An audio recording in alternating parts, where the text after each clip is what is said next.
My name is Keina Morgan, owner and founder of Urban Curls Boutique here in Toronto. When my mom used to do my hair, it literally didn't feel good to me. She would do simple cornrows, like straight backs, and it wasn't showing the length of my hair. So for me, I would take it out and redo the whole style. I grew up in Jamaica. I was born in Jamaica, and a foreigner would just come to our street like a tourist. The first thing I would do is touch their hair. You know, I was just so fascinated by hair. So it's just something that I think is like deeply embedded in me, that it's a fascination and a curiosity that just makes me want to learn more and do more with it. So here we have our washing station. We have 3 stations. We have our products on the side that we use and our towels at the top. Our waiting area is right here. This is where our clients will get seated, fill out their sign-in sheets. We have products for sale. All the products that we have are Canadian-owned products. So when I decided to take hair to the next level, to make it more professional, I was actually in high school, and I had moved from Scarborough to Sutton, Ontario. And I was one of the only black girls up there in my school. And a really cool thing was that I could braid and they wanted braids. So I started making a business out of it. Once I graduated from high school, I traveled and went to clients' homes and did their hair. What really got me into specifically focusing on black hair was when I discovered how to do my own hair. That was the game changer for me. Because remember, I grew up doing braids, extensions, relaxers. So those are the things that I was doing on my hair and my friend's hair. I wasn't actually learning how to do natural hair. And that's when I decided I need to find somewhere that does hair, that I can go to school, learn how to do natural hair. I started in an apprenticeship program. And the apprenticeship program was part-time, so it was really just getting the knowledge of how-to, the basics. But it was through working through a salon that was predominantly black where I was able to use my skills. I left the salon where I was doing predominantly black hair because I felt like I already knew black hair. And when I moved to a salon that's only focused on naturally curly hair, that was a game changer for me, my personal growth, and also for my career as well. Because now it's a niche. Now I specialize. I'm not just, floating around doing this and this and this. We have 8 stations.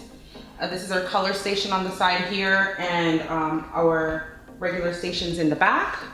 And not just products that we sell, but we also sell accessories as well. So bonnets, apparel that are all Canadian owned as well. And here is our color bar. So this is where all the magic happens. I had clients before I left the company I was working for. I was 4 months booked out solid, but I gave my 2 weeks notice and I left. So everybody that was 4 months booked out, they didn't know what happened to me. They just thought I stopped working and that was the end of that. So I started out with renting a chair. I knew that in order for people to find me, I need to make sure that if they type my name in Google, they'd be able to find me. That's why I decided to name my website, my name, Keina Morgan.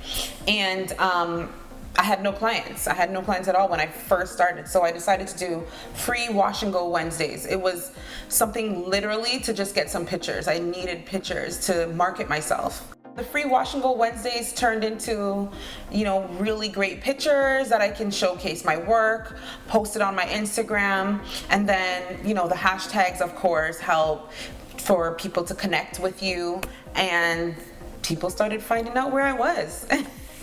And that's how I think it kind of branched out from there as well.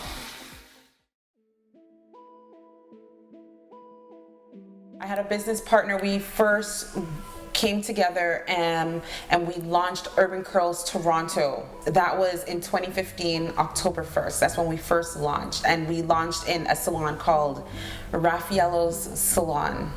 The idea initially was to have little boutiques in different locations all over the city. That way we could not actually have a physical location. And the idea was great at first until we realized how hard it is working in other people's space, being as niche as we are. So after realizing that being in someone else's space wasn't ideal for our concept, we needed to leave. It was starting to become a bad environment for us to work in.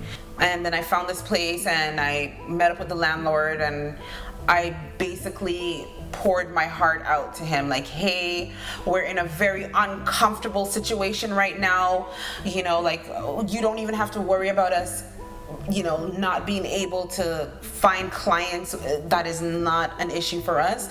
The only issue is for us to find a place that we can actually work.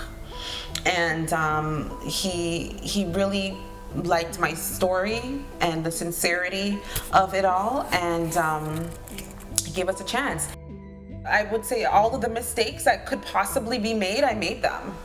I made them all. But the good thing is that I learned from them quickly, and I learned how to recover and move through those problems more efficiently and get the help that I needed, outsource the things I can't do. That was one of the hardest things I had to learn. I had a business partner, and I feel like I trusted a lot to do certain things, which now I know if I only applied myself, I could have done them myself. I wouldn't have to be afraid of the unknown. In that partnership, because I was looking up to her as a mentor. So when you see your mentor is not being a mentor, it's like, okay, how do I get another mentor? Like, what do I do to fix this situation? I just didn't know how I was going to turn things around, because it was really bad. It was to the point where we were almost going to close, like, completely. The door is locked, corporation locked down. That's how bad it was. I had to hit like rock bottom completely to say, okay, it's either I'm all in or I'm all out.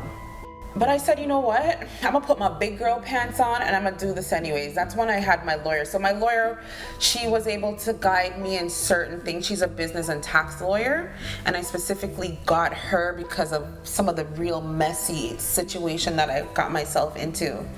I was scared. I didn't know what to do, but I prayed, I had faith, and I just took things a step at a time.